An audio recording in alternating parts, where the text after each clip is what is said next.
What's going on YouTube, and welcome to my very first what's in your camera bag for 2019 video. Check it out.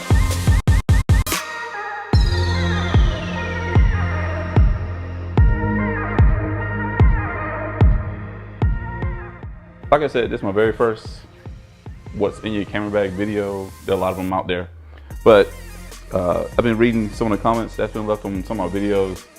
Some people find these things useful, so I decided to let people know. Plus I got some new camera gear for 2019 that I want to share it anyway. So this camera bag is my most general camera bag. I do some videography stuff, I do some landscape, I do some portraits, but this one is pretty much if I'm going to go somewhere and I want to do some video, possibly, or maybe some drone footage, possibly, and some portraits all at the same time. This is pretty much the camera bag that I'm gonna, or the way I'm gonna prepare this camera bag. I have a couple camera bags. They're all low pros. This one right here is the Tactic 450 AW. I think, yeah, Pro Tactic 450 AW. Best bag I've ever had. Works great. I can fit a lot of stuff in here, and we'll go through everything in general. We'll go through everything in just a moment. So the first thing that every photographer should take, this right here will save your life. This is a camera strap, and this is a Peak Design camera strap. It comes with the little dongles that you put on the camera strap area on your camera, and it pops in and out easily, but it will save you a load of money if you drop your camera. And anybody out there who has ever dropped a camera knows this is invaluable. Okay, so the next thing that I like to keep in here as well is a cleaning cloth. Now this actually came with one of my S-line lenses. It's a cleaning cloth as well. It's nice and big, so I chose to put it in my bag instead of using the smaller ones all the time. So that's the next item. Now, like I said, I do some landscape as well. So I have some filters with me. Well, filters. This is the 10-stop neutral density filter that I use especially for sunsets. It's awesome. You can use an app to help you with the shutter speed, and you got to have a intervalometer as well on your camera. But this invaluable. It's kind of pricey. This is actually the ProMaster version, which is one of the cheaper ones that you can buy. I've seen them get way up there, but this one is actually really good. I've had it for about 2 years. No problems with it whatsoever. So next thing, polarizing filter. Gotta have it, especially for landscape, especially gonna be doing sunsets over water. It takes the reflections right off. Works great. You can use it for anything. You can actually use it for videography. You can use it for landscape. You can use it even for portraits as well. So definitely something to invest in. Next thing, always got to have my lens hoods. I carry 3 or 4 lenses with me pretty much all the time.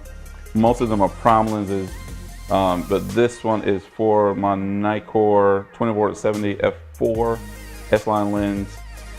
This is for my, I'm pretty sure this one is for my 50mm 1.8 lens, S-line lens, and this one is for my 24-105, I do believe, f4 lens that I use pretty much every day. If I'm going with the kids or anything, I pretty much use this, especially down here in Florida, bright and sunny. You want to prevent any lens flare, unless you really want that in your photo. So, okay, so we get down to, I guess, some of the more interesting things. Rode mic, gotta have it. Works great. I've had this for about a year. If I want to do some video and I just get inspired to do some video and I want, or some blogging, this is perfect for it. Works really well. There are many different YouTube videos about this, so I won't go into too much detail, but works great. So the next thing is more of an attachment. I use the small rig cages for my cameras. So I have in my bag, I have two Nikon Z6 cameras. These things are, I picked them up this year. They're awesome. This one has the 50 millimeter 1.8 lens on it. I have a step-up ring on it, so I can use my filters on it that I bought because I refuse to buy any more filters. So I just bought a $7 step-up ring. It works great. And this wooden handle attaches to the side on the NATO rail that's on the side, and it gives me a better grip on it. It does have the camera strap attachments to it as well, but I tend to want to use the wooden handle, especially if I'm doing video, and it works great. So and like I said, I have two of those cameras, so it works really good. All right, so up next we have my baby, Dji Mavic Pro. This is not the new one with the Hasselblad lenses and things like that. This is pretty much the one from a couple years ago. I got the low pro bag with it. Works great, nice and compact. Also have some of the filters that go with it, the Polar Pro filters. One of them is still on the actual drone, but these are invaluable to get some good footage. Extra blades. I actually can fit my charger and another battery in here as well. So love it. This is nice and neat. Zip it up, ready to go. So next up, memory cards.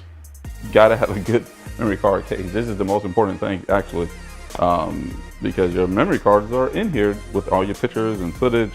Now, this is not a memory card case for the XQD cards that come with that I use with my Nikon Z6, and I'm gonna order one of those soon. I only have two cards, and they're both in the bodies, so I don't really need it right now, but I will be picking up one soon. But this is great. This is for the micro SD and SD cards right here by Pelican. All right, we're getting back. Now we're down to the lenses that I use. This is the 24 to, not 105, 24 to 120 f4 lens. It's a Nikon AFS lens, meaning that it will focus. It's like an electronic focus, not electronic focus. I should say it works with the camera, and actually you can use this on camera bodies that don't necessarily have a focus motor in them. So, but I have the Nikon Z6. So what I do is I use the F to Z adapter on it, and it actually will allow me to use this camera lens. This is a great lens. F4 doesn't go down to f.2.8 or f1.4 or anything like that, but guys, honestly, this is a workhorse. I use it all the time, especially with the children running around. I just pop it on. It gives me a good range for me to use out of the park. If they get too far, I can still get a good picture of them running around. And F4, especially in sunny Florida, you pretty much will get really good pictures with this lens. Now also you can use it for video too. I've actually done some of my videos with this lens, and it works great. So, and next couple of lenses, these are actually older Nikon lenses. This is the 85mm 1.8. This is a beast of a portrait lens. I used it on my older cameras because this requires your camera to have a focus motor. This is a Nikon AF lens, not AFS. So you have to use a Nikon camera that has a focus motor in it. Otherwise, you have to manually focus this. So I still use it. I still use it with manual focus, especially when I'm doing portraits. And you may have already kind of thought about this, but can I use this on a Z6? Yes, but it has to be with manual focus. I can use the F to Z adapter, works great. So the next lens, this is pretty much my landscaping lens. Nice and wide, the 20mm 2.8 by Nikon. It's an AF, again, requires a camera with a focus motor. Otherwise, you have to use manual focus.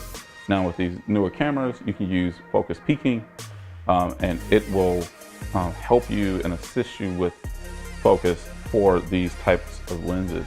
So still a great deal if you want to get into landscape photography and don't want to spend a lot of money. This was about 250 bucks. Well, really worth the money right here. This is one of my favorite lenses. And of course, if I'm going to be out, and of course if I'm going to be out, now I normally have 3 batteries with my Nikon Z6 cameras. If I'm going to be out, gotta have a charger. I have 2 of these. I take one with me, leave one here at the house so that I can charge the batteries. The Z6 does not last that long on a camera. I mean, on a photo shoot. So you may have to change the battery, especially if you're doing a couple hundred photos. So this is invaluable, and extra batteries is definitely important. So, but yeah, that's what's in my camera bag for this year. I'm going to be pretty much using this setup pretty much the whole year, even for video and for photography for the whole year. So again, thank you guys for watching this video. Please like, subscribe, and I will try to put the links down or put a description of exactly what's in the camera bag if I can figure that out. And I'll really would like some comments to kind of help me improve my videos and things like that. So let me know. This is Dji Mavic Pro, and I'm out.